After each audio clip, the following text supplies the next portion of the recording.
Hello বন্ধুরা, তোমরা সবাই কেমন আছো? আশা করি সবাই খুব ভালো আছো। আজকে আমি তোমাদের জন্য খুবই সুন্দর একটি গল্প নিয়ে এসেছি। আশা করি আমাদের আজকের গল্পটি তোমাদের কাছে খুব ভালো লাগবে।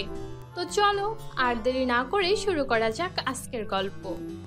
অনেক বছর আগের কথা। পরীদের দেশে 4 পরী একসাথে থাকতো। তাদের মধ্যে ছিল ভীষণ বন্ধুত্ব। তারা সব জায়গাতেই একসাথে যেত। তাদের বন্ধুত্বের কথা সম্পূর্ণ পরিদেশে চর্চা হতো। আর তারা 4 জন অনেক শক্তিশালী পরী ছিল। পরীদের দেশকে সব রকমের কালো শক্তি থেকে তারা 4 জন রক্ষা করত। খারাপ শক্তি যাতে পরিদেশে ঢুকতে না পারে তাই সব সময় খেয়াল রাখত। একদিন 4 জন পরী তাদের রানী পরীর কাছে যায় আর রানী পরীকে বলে, রানী পরী, আমরা কিছু দিনের জন্য পৃথিবীতে যেতে চাই। আমরা কি পৃথিবীতে যেতে পারবো? তোমরা 4 জন আমাদের পরিদেশের প্রাণ আর তোমরা অনেক শক্তিশালী। তোমাদের কাছে অনেক অদ্ভুত শক্তি আছে। তোমরা থাকলে আমাদের পরিদেশ সুরক্ষিত থাকবে। যদি তোমরা কোথাও চলে যাও তখন আমরা ভয়ে থাকি, না জানি কখন কোন খারাপ শক্তি এসে আমাদের পরিদেশে হামলা করে বসে, আর তাই আমি তোমাদেরকে কোথাও যেতে দেই না। কিন্তু রানী পরী, আমাদের ভীষণ ইচ্ছা পৃথিবীতে যাওয়ার। অনেক দিন হয়েছে আমরা পৃথিবীতে যাইনি, আর এখন কোনো খারাপ শক্তিও নেই যে আমাদের পরিদেশের উপর চোখ তুলে তাকাবে। আর আপনি কি ভুলে গিয়েছেন এর আগের বার খারাপ শক্তিকে আমরা কিভাবে শিক্ষা দিয়েছিলাম? প্লিজ রানী পরী, আমাদেরকে যাওয়ার অনুমতি দিন। আচ্ছা আচ্ছা, ঠিক আছে। তোমরা 4 জন যেহেতু এত জেদ করছো, আমি নিষেধ করব না। কিন্তু তোমরা তোমাদের শক্তি ব্যবহার করে তোমাদের মতোই 4টি পুতুল বানিয়ে রেখো, যাতে খারাপ শক্তিরা মনে করে তোমরা পরীদের দেশেই আছো। আর পৃথিবীতে গিয়ে তোমরা পরীদের কোনো শক্তি ব্যবহার করতে পারবে না। সাধারণ মানুষের মতোই পৃথিবীতে ঘোরাফেরা করবে। যদি তোমরা আমার শর্ত মেনে নাও তাহলেই তোমরা যেতে পারবে পৃথিবীতে। আর তোমরা তো জানো, যদি তোমরা একবার পৃথিবীতে তোমাদের জাদুর শক্তির ব্যবহার করো তাহলে খারাপ শক্তিদের 1 মিনিটও সময় লাগবে না এটা জানতে তোমরা কোথায় আছো। 4 পরী রানী পরীর থেকে অনুমতি পায়। তারপর তারা তাদের জাদু শক্তি ব্যবহার করে তাদের মতোই দেখতে 4টি পুতুল বানায়। তারপর সাধারণ মানুষ হয়ে পৃথিবীতে আসে। পৃথিবীর মনোরম দৃশ্য তারা অনেক উপভোগ করে। তারা শপিং করে, পার্টি করে আর অনেক বেশি আনন্দ করে। তখন এক পরী বলে, আমাদের পরীদের দেশও অনেক সুন্দর। সেখানে অনেক সুন্দর সুন্দর দৃশ্য আছে, কিন্তু পৃথিবীর সৌন্দর্য তো সম্পূর্ণই আলাদা। এখানে আসলে মনের মধ্যে এক অদ্ভুত আনন্দ হয়। আচ্ছা, আমার কাছে মনে হয় আমরা কোনো বৃষ্টির এলাকায় গেলে আরো বেশি আনন্দ করতে পারবো। শুনেছি আজকাল অনেক বেশি বৃষ্টি হচ্ছে। তো বন্ধুরা, তোমরা কোথায় যেতে চাও বলো? সিমলা যেতে চাও, লোনাভালা যেতে চাও, নাকি খান্ডালা যেতে চাও? হিহিহিহি, আমি তো সিমলা যেতে চাই, কারণ সিমলাতে এখন অনেক বেশি বৃষ্টি হচ্ছে। বৃষ্টিতে গোসল করা, নাচানাচি করতে এক অন্যরকম মজা। 4 বান্ধবী সিমলা যাওয়ার প্ল্যান করে আর তারা সিমলাতে পৌঁছে যায়। সিমলাতে প্রচুর বৃষ্টি হচ্ছিল আর তারা বৃষ্টির আনন্দ উপভোগ করছিল। ঝুম বৃষ্টিতে পরীরা ময়ূরের মতো নাচতে থাকে আর অনেক বেশি এনজয় করতে থাকে। ঠিক সেই সময় হঠাৎ করে এক মহিলার কান্নার শব্দ তারা শুনতে পায়। আমি কারো কান্নার শব্দ শুনতে পারছি, তোমরাও কি শুনতে পারছো? হ্যাঁ, আমিও কারো কান্নার শব্দ পেয়েছি, কিন্তু আশেপাশে তো আমরা কাউকেই দেখতে পারছি না।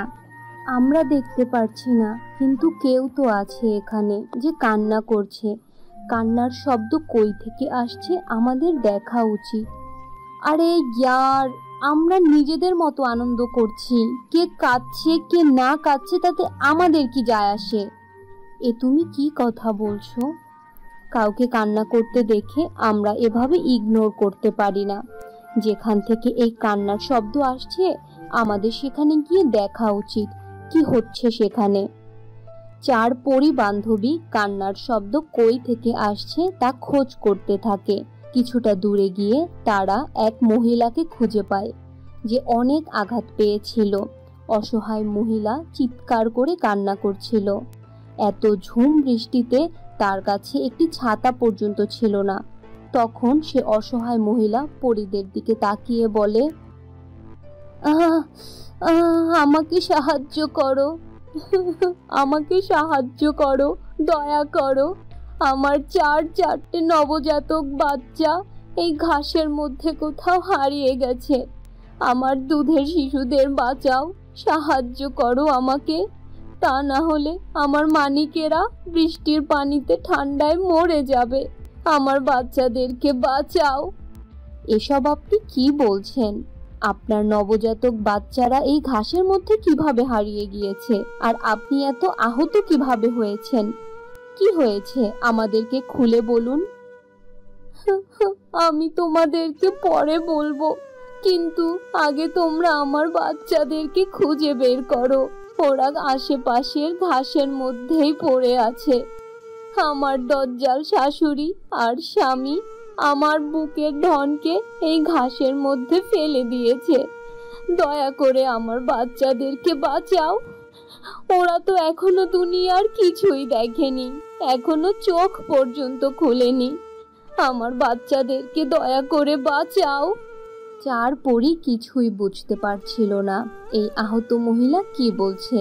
তাই তার কথায় পরীরা ঘাসের মধ্যে বাচ্চাগুলোকে খোঁজাখুঁজি করতে থাকে, কিন্তু নবজাতক বাচ্চাগুলোকে তারা কোথাও খুঁজে পায় না।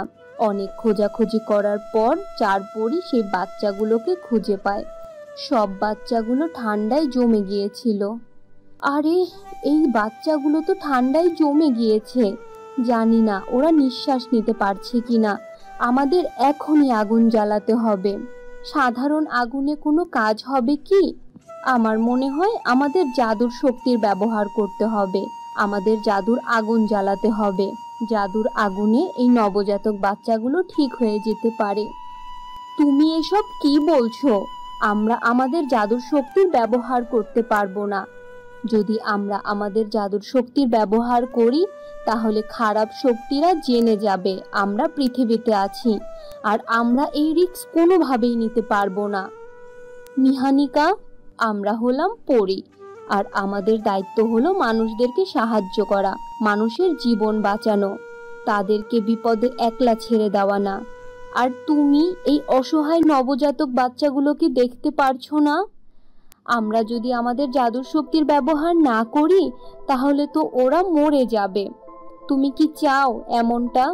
কালো শক্তিদেরকে আমরা পরেও দেখে নিতে পারবো।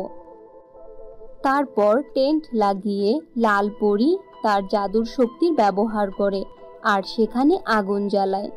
জাদুর আগুনের সাহায্যে নবজাতক বাচ্চাগুলো সুস্থ হয়ে ওঠে, আর চার পরী সেই নবজাতক বাচ্চাগুলোকে দুধ খাওয়ায়। তারপর বাচ্চাগুলোকে তাদের আহত মায়ের কাছে নিয়ে যায়। তখন সেই আহত মহিলা চার পরীকে বলে, তো বন্ধুরা, এই ছিল আমাদের আজকের গল্প। আশা করি গল্পটি তোমাদের কাছে খুব ভালো লেগেছে। ভালো লাগলে আমাদের আজকের গল্পটিতে একটি লাইক দাও, কমেন্ট করো, আর তোমার বন্ধুদের সাথে শেয়ার করো। আর যদি আমাদের চ্যানেলে নতুন হয়ে থাকো তাহলে আমাদের চ্যানেলটি সাবস্ক্রাইব করে পাশে থাকা বেল নোটিফিকেশন অন করে দাও। তো দেখা হচ্ছে পরবর্তী ভিডিওতে। ততক্ষণ পর্যন্ত ভালো থাকো, সুস্থ থাকো। আল্লাহ হাফেজ।